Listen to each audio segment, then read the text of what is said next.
오늘은요, 우리 지난 시간까지 기업의 언어라고 불리는 회계에 대해서 함께 살펴봤는데요. 오늘은 이제 본격적으로 우리 재무관리의 각각 세부 내용들을 하나씩 좀 살펴볼까 합니다. 기업의 언어인 회계를 이제 본격적으로 활용을 해서 다양한 기업의 세부 내용들을 하나씩 살펴볼 건데요.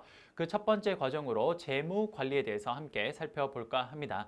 여러분 말씀드린 것처럼 재무관리는요, 사실상 거의 어디에 초점을 맞추고 있냐면요, 기업의 CFO가 남의 돈과 내 돈, 즉 부채와 자본을요, 어떠한 적정한 비율로 가져왔을 때 우리 회사가 가장 효율적으로 자금을 빌려올 수 있는지, 확보할 수 있는지 거기에 대해서 공부하는 게 거의 재무관리의 전부라고 생각하셔도 과언이 아닙니다. 그래서 우리 재무관리를 그 부분에 대해서 좀 집중적으로 공부해 보도록 하겠습니다. 본격적으로 들어가기 전에요, 재무관리 학문의 전체 프로세스부터 한번 보도록 하겠습니다. 자, 여러분 교재를 보시면요, 재무관리라는 게 나올 텐데요. 자, 재무관리의 정의는 뭐냐면요, 기업의 경영 활동에서 재정적인 측면을 담당하는 일입니다. 자, 이는 모든 형태의 기업에서 자본의 조달과 그 운용 문제를 관리하는 경영학의 한 분야다라고 이야기를 했어요. 보시다시피 뭡니까? 자본 조달을 어떻게 해야 되고, 그리고 그걸 앞으로 운영을 어떻게 하는지, 운용 문제에 대해서 이야기를 하고 있는 게 바로 재무관리입니다. 그래서 사실상 재무관리는요, 첫 번째 자본 조달과 관련된 거, 두 번째 그 조달된 자본을 어떻게 투자할지에 대한 이야기, 그 두 가지라고 보시면 돼요. 그런데 둘 중에 훨씬 더 비중이 큰 데가 어디냐? 바로 여기입니다. 여기가 거의 80%가 여기고요. 재무관리 내용 중에 여기는 거의 한 20%밖에 안 된다고 보시면 될 것 같아요. 자, 그게 재무관리입니다. 그럼 재무관리는요, 재무관리에 이제 우리 그 실제 수업의 프로세스를 잠깐 보면요. 첫 번째 뭐가 나오냐면요, 화폐의 시간 가치에 대해서 배워야 됩니다. 일단 화폐의 시간 가치라는 걸 배워야 돼요. 재무관리의 가장 핵심이기 때문에 우리 화폐의 시간 가치라는 걸 배우게 됩니다. 자, 화폐 시간 가치가 뭔지 배우고 나면요, 그 다음 화폐의 시간 가치를 배운 걸 토대로요, 왜 화폐의 시간 가치를 배웠어야 되는지, 화폐의 시간 가치와 재무관리와의 관계에 대해서 두 번째로 설명드릴 겁니다. 그 다음 이렇게 해서 왜 화폐의 시간 가치가 재무관리에서 굉장히 중요한 역할을 하는지 여기에서 알게 돼요. 그럼 여기까지 하고 나면 우리가 화폐에 대한 내용들, 화폐 시간 가치와 재무관리까지 쭉 다 봤다면요, 이제 본격적으로 재무관리의 본격적인 내용을 한번 들어가 봅니다. 자, 세 번째가 이제 본격적인 기업 재무관리의 세부 내용인데요. 기업 재무관리의 세부 내용은 크게 두 가지로 나뉩니다. 첫 번째, 전통적 재무관리 이론이 있고요. 두 번째, 파생상품 이론이라는 게 있습니다. 이게 바로 실제 재무관리의 본론입니다. 그래서 3번, 기업 재무관리의 세부 내용을 자세하게 설명드릴 거예요. 당연히 3번이라는 내용을 공부할 때는 이 화폐 시간 가치가 계속 활용이 됩니다. 그 다음, 3번까지 해서 3번까지 한 거는 뭐냐면요, 이겁니다. 기업이요, 어떠한 투자를 하나 할 때 그 투자를 통해서 이 기업이 얼마만큼을 벌어들일지, 수익성이 있는지, 얼마만큼을 벌어들일지 그런 것들을 공부하는 거예요. 그런데 기업은요, 하나의 투자안에 대해서 바로 투자하는 게 아니고요, 여러 투자안이 있을 때 그중에서 각각이 얼마나 경제성이 있는지를 확인하고 그중에서 가장 경제성이 있는 거 하나를 선택해서 거기에 투자하게 되는 겁니다. 그래서 최종적으로 마지막 여러 투자안 중에 그것 중에 가장 베스트인 투자안이 뭔지를 평가하는 투자안 평가 방법에 대해서 공부하게 되는 겁니다. 이해되십니까? 그래요. 회계 프로세스가 바로 이런 네 가지 순서대로 진행이 될 겁니다. 화폐 시간 가치에 대해서 배우고 왜 화폐 시간 가치가 중요한지, 그걸 화폐 시간 가치와 재무관리의 관계에 대해서 공부하게 되요. 여기가 서론이라고 보시면 됩니다. 그 다음 이렇게 화폐의 시간 가치를 통해서 재무관리를 공부하게 되는데, 그럼 재무관리의 세부 내용, 본론이 뭐냐? 그래요. 세부 내용은 첫 번째, 전통적인 재무관리 이론과 두 번째, 파생상품 이론이라는 게 있다라는 겁니다. 3번까지 하면요, 하나의 어떤 투자를 할 때 그 투자 안에 어떤 경제 상황이 앞으로의 현금 흐름이나 그것들의 투자 안의 가치가 어떻게 되는지를 알게 되는 건데, 4번에 가면요, 투자는 하나만 있는 게 아니죠. 여러 가지 투자안 중에 그걸 비교해보고 가장 베스트인 거 하나를 선택하는 겁니다. 바로 그게 네 번째 투자안 평가 방법이라고 보시면 될 것 같아요. 됐습니까? 그래요. 그러면 순서가 이렇게 진행이 될 겁니다. 1번부터 4번까지 순서대로 한번 진행해 보도록 하죠. 첫 번째, 화폐의 시간 가치에 대해서 설명드려 보도록 하겠습니다. 한번 보죠. 자, 화폐의 시간 가치가 뭔지 한번 우선 읽어볼게요. 화폐의 시간 가치는요, 영어로 Time Value of Money라 그래서 TVM이라고 많이 합니다. 자, 무슨 말인지 한번 볼게요. 기업의 재무 의사 결정은 현재 시점에서 이루어지나 그에 따른 현금 흐름은 미래 여러 기간에 걸쳐 발생한다. 동일한 금액도 발생 시점에 따라 가치가 달라지므로 서로 다른 시점의 현금 흐름을 비교하기 위해서 화폐의 시간 가치, Time Value of Money를 알아야 된다라고 적혀 있습니다. 굉장히 어려운 말이죠. 자, 그렇게 볼 필요 없이 우리 예제를 통해서 하나씩 보도록 하겠습니다. 한번 보도록 하죠. 자, 지금 보시면요, 화폐의 시간 가치 내용을 들어갈 텐데요. 자, 화폐의 시간 가치는요. 크게 두 가지로 나뉩니다. 첫 번째, 현재 가치가 있고요. 첫 번째, 현재 가치가 있고요. 두 번째, 미래 가치라는 게 있어요. 미래 가치. 자, 요거를 제가 지금부터 예제를 통해서 하나씩 좀 설명해 볼까 합니다. 지금 화면이 약간 흐려서 제가 좀 다시 한번 그려볼게요. 자, 다시.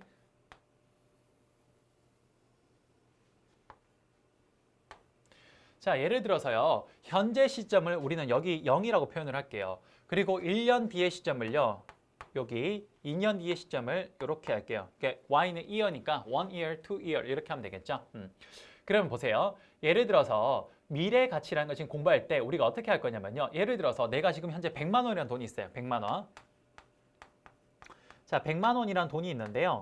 요 돈을 내가 지금 당장 쓸 일이 없어서 은행에 저축했습니다. 그러면요. 은행에 가보니까 제가 은행에 가보니까 은행에 현재 이자율이 얼마냐면요. 이자율이 예를 들어서 10%라고 할게요. 10%. 이자율을 우리가 10%라고 하겠습니다. 이자율을 보통 우리가 R로 많이 써요. R. 이렇게. interest rate라고 그래서 R로 많이 씁니다. 어쨌든 이자율이 10%예요.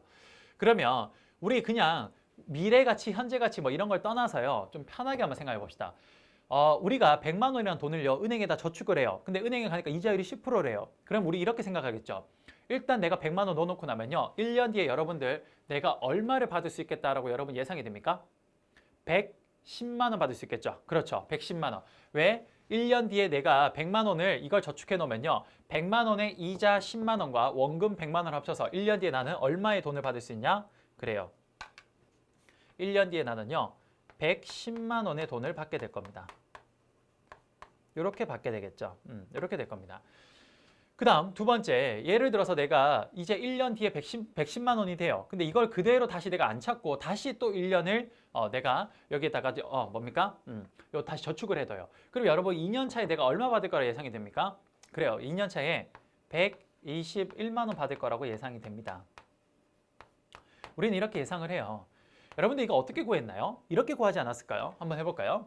자, 110만 원은 어떻게 구해진 거냐면요. 이렇게 구했을 거예요, 여러분들이. 무의식 중에. 어떻게? 지금 내가 현재 100만 원에 저축을 했으니까요. 자, 100만 원이라는 돈을 저축을 했죠. 그러면 100만 원이라는 돈에 이자를 받을 겁니다. 이자가 은행에 지금 연 10%래요. 그러면 요만큼이 내가 이자라는 금액이 되겠네요. 그리고 여기에다가 내 원금을 받으면 되겠네요. 맞습니까? 그럼 여러분 요거를 한번 다시 제가 정리해 볼게요. 정리하면요. 100만 원, 100만 원 있으니까 100만 원을 앞으로 빼면요. 이렇게 할 수 있을까요? 100만 원을 앞으로 빼면 자, 여기 100만 원과 100만 원이 앞으로 빠지면요. 1 플러스 10% 요거에 1승 요렇게 해도 될까요? 그렇겠죠. 왜? 여러분 요렇게 해보면요. 요게 뭐가 돼요? 요렇게 곱하면 100만 원이 나오고요. 요렇게 곱하면 100만 원 곱하기 10% 요게 나오네요. 맞습니까? 그러니까 요렇게 표현할 수 있겠네요. 요게 바로 내가 1년 뒤에 100만 원을 저축했을 때 받게 되는 금액이 될 겁니다. 맞습니까? 그 다음 121만 원은 어떻게 구한 거냐? 자, 110만 원에서 다시 1년이 지나면 121만 원이 되는 거예요. 그러니까 요거 이렇게 구할 수 있을까요? 121만 원도. 자, 110만 원이 있는데 근데 110만 원의 원금이 있는데 110만 원에 다시 이자를 10% 준대요. 그러면 요걸 딱 계산하면 121만 원이 나올 겁니다. 마찬가지로 지금 현재 이 식을요. 다시 한번 조작을 해보면 110만 원을 앞으로 빼내면요. 110만 원을 앞으로 빼내면 1 플러스 10%의 1승 이렇게 할 수 있을 겁니다. 맞습니까? 한번 해볼까요? 이렇게 하면 110만 원, 이렇게 하면 110만 원 곱하기 10%니까 이렇게 나오겠네요. 맞습니까? 중요한 건 뭐냐? 자, 이렇게 해서 구한다라는 건 알겠는데 자, 아까 전에 좀 전에 110만 원이 아까 뭐였어요? 100 곱하기 1 플러스 10%의 1승이었네요. 맞습니까? 그러면 요거를 여기다 그대로 한번 다시 한번 넣어볼게요. 다시 넣어볼게요. 넣으면요. 이렇게 될까요? 100만 원 곱하기요. 1 플러스 10%의 1승에 자, 요게 지금 110만 원이 요거 전체죠. 그러니까 요거 그대로 오고요. 그다음 그 옆에 또 다시 뭐가 있습니까? 1 플러스 10%의 1승이 나올 겁니다. 맞습니까? 그러면 여러분 요거 계산하면요. 어떻게 되냐? 자, 어떻게 되냐? 100만 원에 1 플러스 10%의 몇 승이 되냐? 2승이 될 겁니다. 맞습니까? 왜? 100만 원에다가 1 플러스 10%가 지금 두 개 있으니까 이 두 개 곱하면 2승이 되겠죠. 맞습니까? 자, 볼게요. 여기에서 우리가 미래 가치를 구하는 하나의 공식을 찾을 수가 있네요. 뭐냐? 현재 100만 원이라는 돈이 있다면요. 이 돈을 내가 은행에 저축하면요. 1년 뒤에 돈을 어떻게 받게 되냐면요. 이 100만 원의 값은요. 1년 뒤에, 자, 여기 지면이 부족해서 여기다 해볼게요. 1년 뒤에, 자, 원금 100만 원에다가 1 플러스 이자율 10%에 1년 동안이니까 1승이었습니다. 이렇게 1승하면 되는 거예요. 그 다음에 2년 차는 어떻게 되냐면요. 자, 2년 차는요. 다시 100만 원이라는 돈을요. 2년 동안 넣어놓으면 얼마가 되냐? 자, 100만 원에다가 1 플러스 10%의 제곱입니다. 2년 차라서. 그러면 우리가 여기서 유추할 수 있네요. 현재 100만 원을요. 3년 동안 넣어두면 어떻게 됩니까? 그래요. 100만 원 곱하기 1 플러스 10%에 3승하면 되겠네요. 여기서 우리가 하나를 찾아낼 수가 있네요. 어떻게? 미래 가치라는 건 어떻게 구해내냐?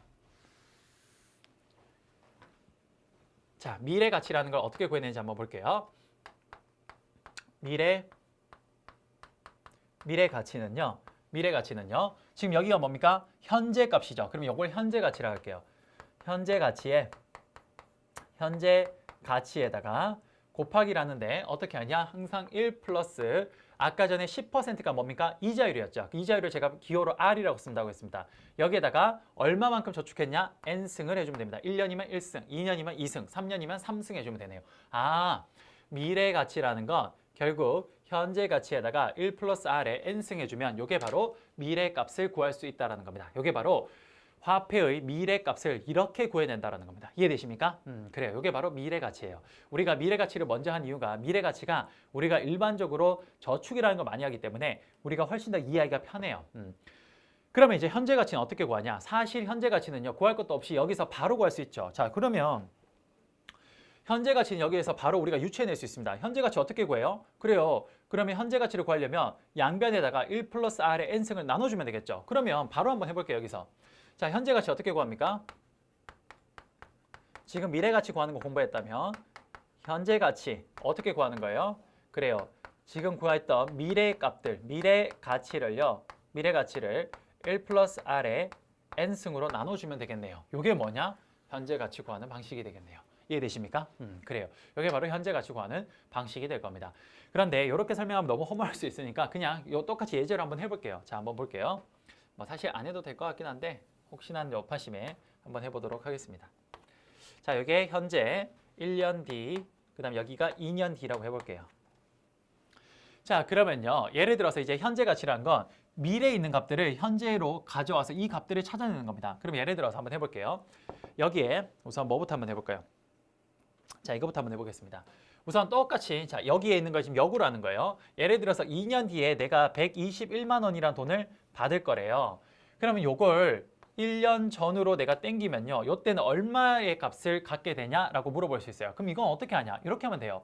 예를 들어서 요때 내가 얼마의 돈을 넣어두면요. 1년 뒤에 121만 원이 됩니까? 그거 묻는 겁니다. 똑같이 이자율이 10%라고 해볼게요. 이자율이 10%. 자, 여기다 적어볼까요? 이자율 R은 10%라고 가정하겠습니다. 이자율 R은 10%라고 가정할게요. 그러면 여기에 얼마 값을 넣어 놓으면 1년 뒤에 121만 원이 됩니까? 라고 할 거예요. 그럼 여기다 X라고 한번 더 볼게요. 그러면 이렇게 풀면 되겠네요. 보세요. X, 여기 지금 현재 여기 가치에서 우리가 지금 미래 가치를 배웠던 이걸 활용을 하면요. 현재 X라는 여기 현재 가치에서 이자율이 10%니까 1 플러스 10%의 이 기간이 얼마입니까? 1년이죠.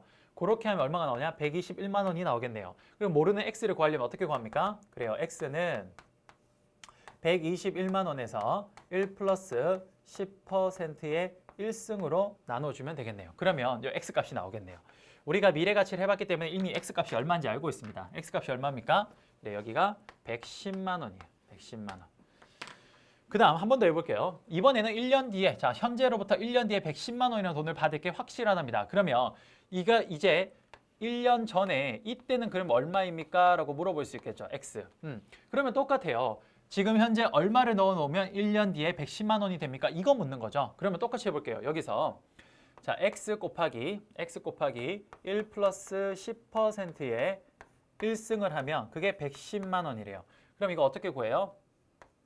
자, 나눠보면요. X는 110만 원을 1 플러스 10%의 1승으로 나눠주면 될 겁니다. 근데 이거 우리 얼마인지 알고 있죠? 뭡니까? 100만 원이 돼요. 100만 원. 그래서 여기에 들어가는 값이 100만 원이 되겠네요. 그러면 잘 보세요. 지금 우리가 121만 원에서 자, 지금 x가 이게 110만 원이죠. 110만 원. 그러면 자, 우리가 100만 원이라는 값을 지금 여기 최종적으로 찾아냈는데요. 자, 이렇게 한번 해볼게요. 여기에 110만 원 있죠. 요 110만 원은 아까 어디서 구했냐? 여기서 구했어요. 지금 요게 121만 원을 1 플러스 10% 1승으로 나누면 요게 아까 얼마였냐? 110이었죠. 요게 110이니까 요걸 여기에다 한번 넣어 볼게요. 여기다 넣어 봐요. 그러면 여기로 한번 와 볼게요, 여러분. 요걸 이쪽에다 넣으면요. x는 아까 어떻게 됐냐면요. 110만 원이 이제 요 값이니까 121만 원에 1 플러스 10%의 1승에 다시 1 플러스 10%의 1승이 될 겁니다. 그러면 이걸 다시 정리하면 어떻게 되냐면요. 1 플러스 10%의 제곱분의 121만 원이 돼요. 그게 얼마냐? 100만 원이 됩니다. 아, 여기서 현재 가치 구하는 방법을 조금 알 수 있네요. 어떻게 구하는 거냐? 자, 보시면요. 100만 원이란 값은 미래의 값 121만 원에서 두 번 역으로 오는 거니까 1 플러스 이자율분의 뭡니까? 그리고 2년이 여기 들어간 겁니다. 아까 미래 가치 121만 원에서 1 플러스 이자율에 몇 년입니까? 2년 동안이니까 2를 곱해주면 100만 원이 나오는 거죠. 그 다음 110만 원은요. 121만 원 미래 가치에서 1 플러스 10% 이자율에다가 몇 번 왔어요? 역으로 한 번이죠. 그러니까 1을로 해주면 되는 겁니다. 아, 그래서 현재 가치는 미래 가치를 1 플러스 이자율분의 그래요. n으로 나눠주면 되는구나. 이렇게 표현할 수 있다는 겁니다. 이해되십니까? 간단하죠. 그래서 여러분 지금 우리가 뭘 공부했냐면요. 바로 이 현재 가치와 미래 가치라는 걸 공부한 거예요. 현재 가치와 미래 가치. 특히 미래 가치에서는요. 요 r을 뭐라고 하냐면요. 요걸 이자율이라고 해요. 이자율이라고 보통. 근데 현재 가치에서는요. 이걸 r을요. 이자율이라고 잘 하진 않고요. 요걸 뭐라고 하냐면요. 할인율이라고 많이 표현합니다. 할인율. 그래서 혹시나 여러분들이 시험 문제에 할인율이라는 말이 나오면 아, 지금 여기 분모에 들어가는 이자율 말하는구나. 이렇게 생각하셔도 될 것 같습니다. 됐습니까? 이렇게 해서 현재 가치와 미래 가치를 각각 구하는 방법을 지금까지 같이 공부해 봤습니다. 됐습니까? 그래요. 그러면 현재 가치와 미래 가치를 각각 구하는 방법에 대해서 공부해 봤는데요. 실제 재무 관리는요. 미래 가치는 잘 쓰지 않습니다. 사실. 거의 쓰지 않아요. 거의 100%, 사실상 거의 100% 현재 가치를 가지고 공부해요. 현재 가치를 가지고. 그래서 우리는 미래 가치를 공부하긴 했지만 왜 이걸 공부했냐? 이걸 통해서 우리는 현재 가치를 어떻게 표현하는지를 한번 확인해 보기 위해서 미래 가치를 공부했던 겁니다. 이해되십니까? 그러면 이제 첫 번째, 우리 재무관리의 첫 번째 프로세스, 화폐의 시간 가치에 대해서 제가 설명을 드렸고요. 이제 화폐 시간 가치의 현재 가치와 미래 가치를 어떻게 구하는지를 배웠다면요. 이제 두 번째 프로세스가 뭐냐? 화폐의 시간 가치와 재무 관리가 어떤 관련을 가지고 있는지를 한번 보도록 하겠습니다. 왜 화폐 시간 가치를 배워야 되는지 재무 관리 공부하려면 그걸 지금부터 하나씩 보도록 하도록 하죠. 한번 봅시다. 자, 보세요.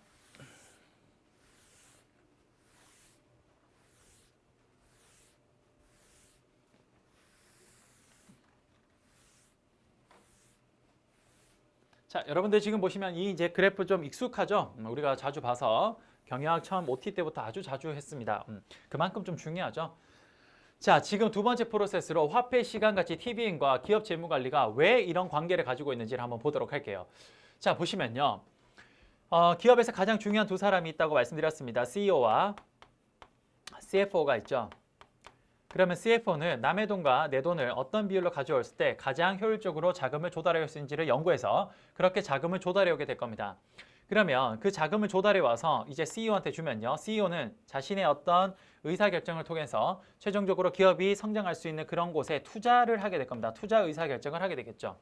그러면 이렇게 해서 땅을 사고 공장 짓고 기계 설비 들이고 그리고 사람 고용해서 공장을 이제 운영할 겁니다. 생산하고 운영하겠죠. 그렇게 하면 제품이 만들어져서 재고로 쌓이면요. 이 재고가 어떻게 되는 겁니까? 판매되겠죠. 이 재고가 판매가 될 겁니다. 그럼 이 재고가 판매가 되면요. 그래요. 제일 처음에 매출액이 나올 거고요. 자, 이제 우리 수없이 많이 적었죠. 매출액이 나올 거고요. 그 다음 두 번째 매출 원가를 빼고요.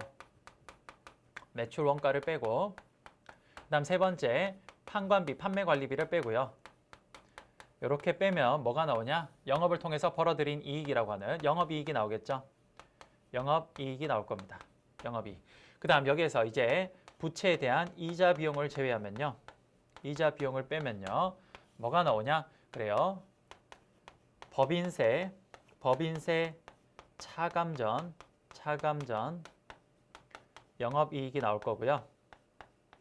여기에서 정부에 대한 비용, 법인세, 세금을 빼게 되면요. 세금을 빼게 되면 최종적으로 뭐가 나온다? 그래요. 당기순이익이 나올 겁니다. 당기순이익이 나오게 되겠죠. 이 당기순이익이 어디로 흘러 들어갑니까? 그래요. 이익잉여금으로 흘러 들어가서 여기에 이익잉여금에 쌓이게 되면요. 이게 자본을 증가시키고 자산을 증가시켜줘서 전체 기업을 이렇게 가치를 증가시킵니다. 맞습니까? 자, 제가 왜 화폐 시간 가치를 배웠는지 한번 보도록 할게요. 잘 보시면요.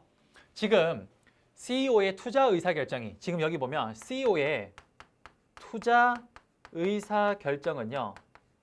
투자 의사 결정은 언제 일어납니까? 그래요. 그 해에 연초에 일어나요. 연초에. 바로 지금 현재 일어난 겁니다. 현재 일어나는데 기업의 CEO에 이런 투자를 하고 나면요. 이 투자를 통해서 그 기업이 벌어들일 이익들이 나올 겁니다. 그러면 지금 현재 딱 이 투자 의사 결정이 일어나면요. 그 기업이 벌어들일 이익이요. 자, 예를 들어서 지금 이게 2018년이다. 그럼 2018년 1년 동안 당기순이익이 나오겠죠. 그러면 기업은요. 한번 투자를 하고 나면 그게 1년만 해먹고 그냥 끝나냐? 아닙니다. 한번 투자하면 기업이 웬만해서는 아주 오랜 시간 동안 거기서 계속 수익을 발생하게 될 거예요. 맞습니까? 그러니까 2018년도에 당기순이익이 나오면요. 자, 2018년도 연말에 그 당기순이익이 여기 딱 들어오겠죠. 근데 2018년도 연말 12월 31일은 사실상 2019년도 1월 1일이랑 똑같습니다. 맞습니까? 그러니까 2019년도에 또다시 이러한 걸 통해서 또 당기순이익이 또 그다음 판매에서 발생할 겁니다. 무슨 말이냐? 기업이요. 투자를 결정하는 건요. 기업이 현재 CEO가 투자 의사 결정을 하는 건 바로 지금 현재 일어나는 겁니다. 이때 일어나요. 그런데 기업이 이렇게 돈을 벌어들이는 건요. 1년 차, 2년 차, 3년 차, 4년 차. 그 기업이 거기에서 철수하기 전까지는요. 당기순이익이 이렇게 매 시간마다 발생하게 되는 겁니다. 그런데 보시다시피 지금 이렇게 미래에 나오는 발생하는 이 값들은요. 현재가 아니라 나중에 나왔던 것들이기 때문에 이 값과 현재 값은 달라져요. 자, 예를 들어서 이겁니다. 여러분 현재 10,000원이랑 1년 뒤에 10,000원이랑 값이 다 같냐? 가치가 달라요. 명목적으로는 똑같은 10,000원 지폐일지 모르겠지만 현재 10,000원과 미래 10,000원은요. 엄연히 다른 가치를 가집니다. 왜? 그 사이에 물가가 상승할 수도 있고요.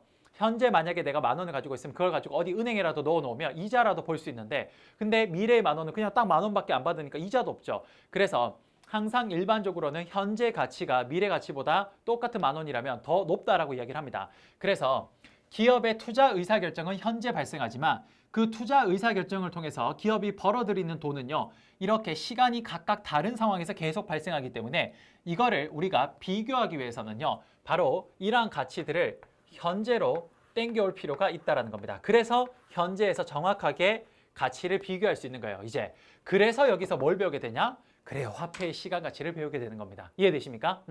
그래서 우리가 화폐의 시간 가치에서 현재 가치랑 미래 가치 중에 뭐가 더 중요하다? 그래요. 현재 가치가 더 중요합니다. 왜?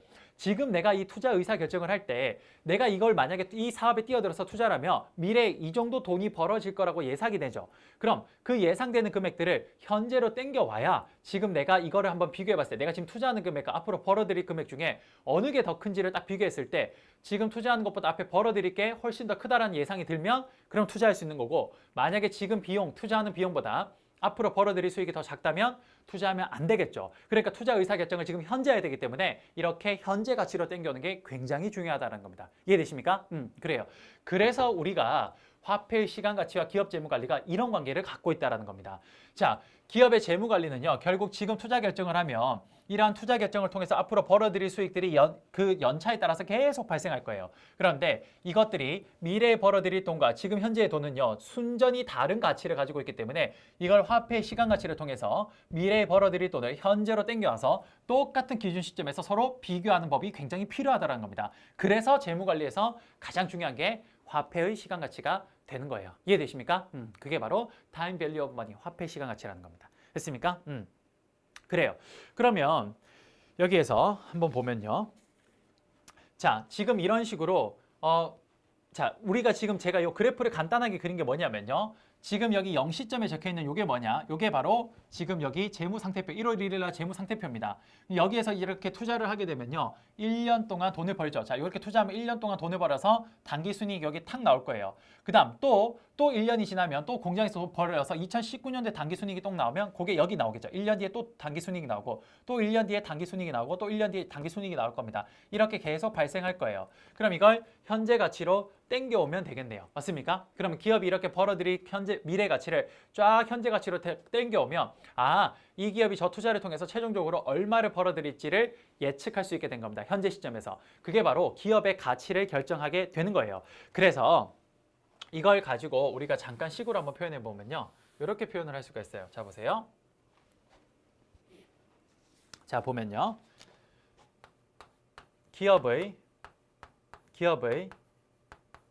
현재 가치는요. 우리가 이걸 영어로 present value라 그래서 PB라고 합니다. PB. 기업의 현재 가치는요. 어떻게 구하는 거냐면요. 지금 보시면 미래에 이렇게 벌어들일 수익들을 다 현재로 땡겨서 다 더해주면 되겠죠. 그러니까 미래에 벌어들일 현금 흐름을 cash flow라고 합니다. CF, cash flow. 그러면 cash flow N이라고 하면 그러면 1년도에 벌어들일 수익, 2년도에 벌어들일 수익, 3년도에 벌어들일 수익, 4년도에 벌어들일 수익 이렇게 될 겁니다.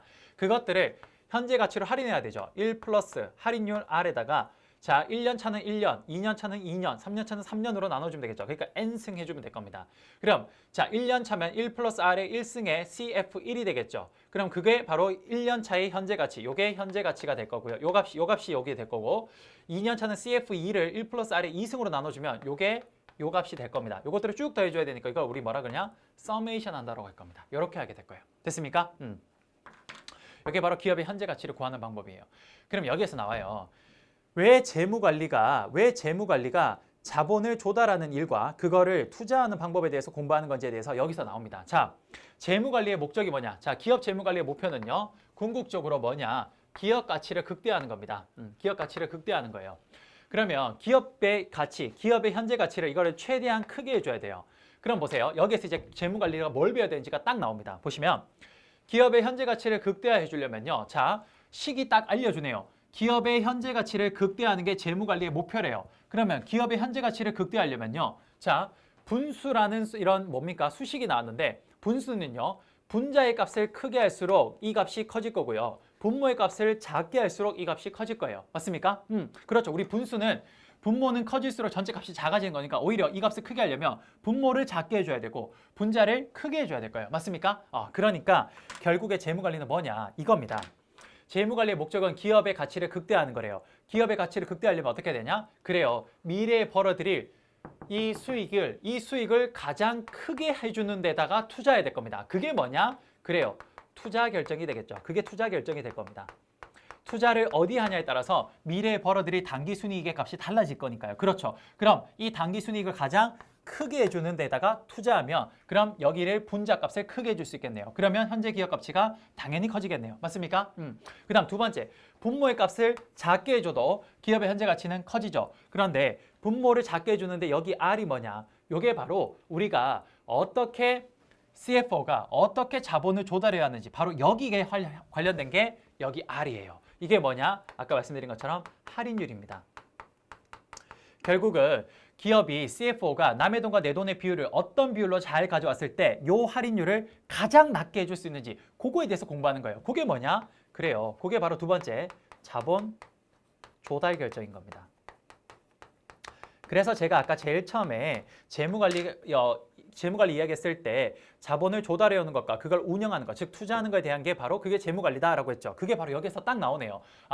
재무관리의 목표가 기업가치 극대화하는 거래요. 기업가치 극대화하는 방법이 여기 수식으로 알려주고 있네요. 재무관리에서. 뭐냐? 분자의 값을 크게 하거나 분모의 값을 최대한 작게 해주면 기업가치를 극대화할 수 있겠네요. 그러니까 분자의 값을, 즉 미래에 벌어들일 단기 순이익을 크게 해주는 건요. 투자를 어떻게 하는지와 결정되어 있고요. 그 다음 이 분모의 값을 작게 해주는 거, 할인율을 작게 해주는 건요. 남의 돈과 내 돈을 어떤 방식으로 가져왔을 때 그때 이거를 가장 작게 할 수 있는지를 말해주기 때문에 자본 조달 결정이랑 관련되어 있네요. 그래서 재무관리 결국 이거랑 이거 두 개 배우는 겁니다. 하지만 어디에 더 포커스를 맞추고 있냐? 그래요. 자본 조달 결정의 거의 80%의 이론을 할애하고 있습니다. 사실상 투자 결정은 20% 미만이라고 보시면 돼요. 그래서 재무관리는 사실상 자본 조달, 의사 결정에 관련된 이야기다. 이렇게 생각하셔도 무방할 것 같습니다. 이해되십니까? 그래요. 그래서 우리가 이제 이거를 하나씩 배우게 되는 겁니다. 그래서 이제 실제 재무 관리의 이제 세부 내용을 들어가면요. 첫 번째 전통적 재무 관리에 대해서 배우고 두 번째 파생 상품론에 대해서 배울 건데 전통적 재무 관리 이제 거기가 뭐냐? 그래요. 어떻게 하면 분자의 값을 크게 하고 어떻게 해서 분모의 값을 작게 할 수 있는지 그거에 대해서 배울 겁니다. 그다음 파생 상품 이론은요. 뭐냐? 요거는요. 분모의 값을요. 여러분 예를 들어서 여기 할인율이 0이 돼 버려요. 그러면 그게 어떻게 되냐? 가장 작은 값이 될 거예요. 그래서 어떻게 하면 분모의 값을 할인율을 0으로 만들 수 있는지 그거에 대해서 배우는 거예요. 그래서 그게 파생상품 이론입니다. 그래서 그 두 부분에 대한 내용들이 이제 본격적인 재무관리라고 보시면 될 것 같습니다. 됐습니까? 여러분 오늘 우리 재무관리 첫 번째 수업은요. 여기까지 진행을 하도록 하겠습니다. 여러분 고생 많으셨고요. 다음 시간에 우리 재무관리의 세부 내용들을 이제 본격적으로 한번 진행해 보도록 하겠습니다. 고생 많으셨고요. 다음 시간에 뵙도록 하겠습니다. 감사합니다.